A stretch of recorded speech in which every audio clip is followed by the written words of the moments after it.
see something. I can't tell if it's metallic or what, and there's, I can see like lines coming down below, but I can't see anything below it. It's just so slow and so small, and you can't see it until you're so close. Some kind of dark object, you can see some strings or something hanging down below it. I can't tell if it's holding anything. Those are F-16 pilots trying but kind of struggling to describe a mystery object that was in the sky over Lake Huron. The pilots shot down the object after missing on the first shot on Sunday. Given all of this and what we have seen in recent days, the Senate got a classified briefing on those objects yesterday. The House had an unclassified phone call about it because they're out of session. All of this is coming amid a bipartisan effort to counter China on several fronts. So joining us now are two lawmakers from different sides of the aisle, but both at the forefront of this issue. Independent Senator Angus King of Maine. He serves on the Intelligence Committee and caucuses with the Democrats. And Republican Congressman Mike Gallagher of the House Intelligence Committee and Select Committee on Strategic Competition between the United States and China. So the two perfect guests here to describe this. And given the briefings that each of you received yesterday, I think our first question is it clear to you what these objects were that have been shot down, the three of them, and that the U.S. will actually be able to recover them? Well, I think, Kaitlan, the answer is no. It's not clear what these objects were. We're very clear on the balloon issue, on the Chinese balloon, where it came from, and we're getting more and more clarity on what its mission was as the debris is recovered off of South Carolina. But these other three objects, we still don't know. They were much smaller. We don't know who sponsored them, what their mission was, and I can't reveal any classified information, but basically, I can tell you that we're still searching for the debris, and we'll know much more when we find it. So Kaitlan mentioned in the introduction that the senators got a briefing yesterday. I just want to play a little bit of what they said coming out of that briefing and then get you guys to respond. Here it is. It was a really uninformative briefing. We learned very, very little. If you are confused, you understand the situation perfectly. We're still trying to figure out exactly what some of these things were, and they were not in the category of the balloon.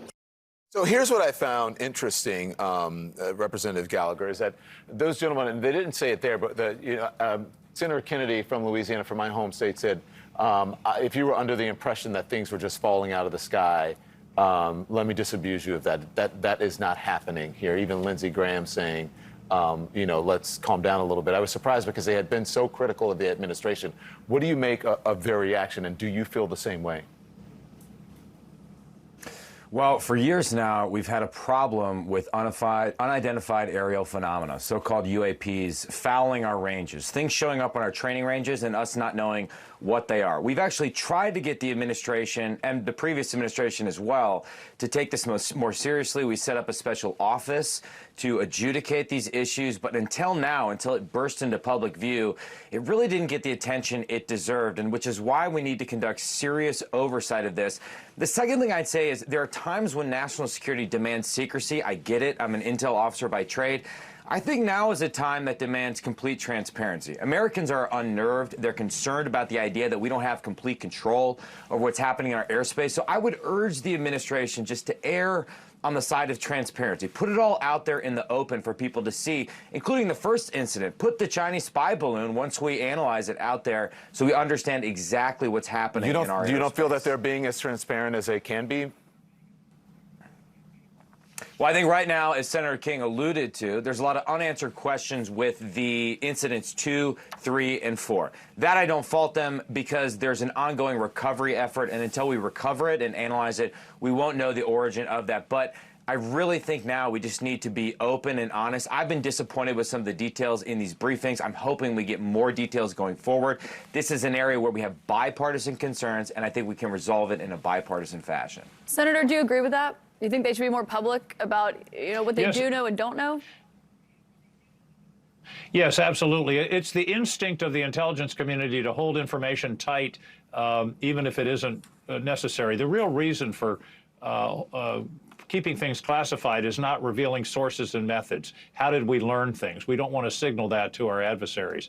But in this case, I agree with Mike that the more transparency, the better, because as he said, people are sort of unnerved by this. But in terms of the briefing yesterday, they told us what they know. It wasn't that they were holding anything back, at least as far as I could tell, and I know a lot of those individuals. Right now, we just aren't going to know anything for probably a week as they try to gather whatever remains they can find of these objects that they shot down. So well, let me ask you then, because this is a matter of obviously national security, but it's also foreign affairs and the concern about China here. Because in an editorial in Chinese state media, China said that shooting down the balloon showed how, and I quote, immature and irresponsible, indeed hysterical, the United States has been in dealing with the case. Do you think shooting down an unknown aerial object in the sky makes the U.S. look weak? And is that a problem with a foreign adversary like China, that they may see this as an aggressive action? Go ahead, Mike. I see you're representative. I see you shaking your head there. Not at all. I mean, this is Chinese state media would still have you believe that this is a civilian weather balloon. And the idea that we are the ones who are provoking when they're the ones who are violating our airspace, violating international law, I think is laughable. What makes us look weak is if we do nothing in response to this violation of our sovereignty. And I would say Senator Angus King and I worked very closely together on a cyber commission for 2 years where we discovered that the Chinese are violating our sovereignty every single day and crossing our border every single second in cyberspace, and there's much more we need to do to protect our domestic infrastructure here. But to do nothing and allow this aggression to continue, I think would invite further aggression. And Senator, one thing the two of you are working on is you're saying people are so worried about balloons and objects that are being shot out of the sky. Meanwhile, every day on their phones, half of maybe all the parents watching, their kids have TikTok.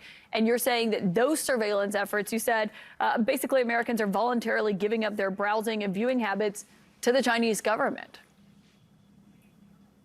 Well, it's important, Kaitlan, to start with an understanding that in China, according to their law, any private company has to give up information or data that's in its possession when requested by the government.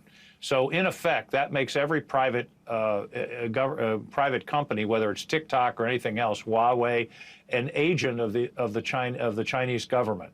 And that's really what the issue is here. And by the way, we can't say definitively that they're using TikTok in this way, but the risk is very great because the use of this app, they can essentially know where people are going, what they're looking at, what they're doing. They can also use it for disinformation. They can use it in subtle ways with their algorithm to steer our kids in certain directions or our people that are using TikTok. So that's why Mike Gallagher in the House, Marco Rubio, and I in the Senate have introduced a bill to either ban it, which isn't the preferred alternative, or for them to sell it to an American or a Western company so that this pipeline into the intelligence agencies in Beijing is cut off. It's an unacceptable risk. And we're talking about one big balloon. How about 62 million users of TikTok every day in the United States? That's where I think there's a serious risk.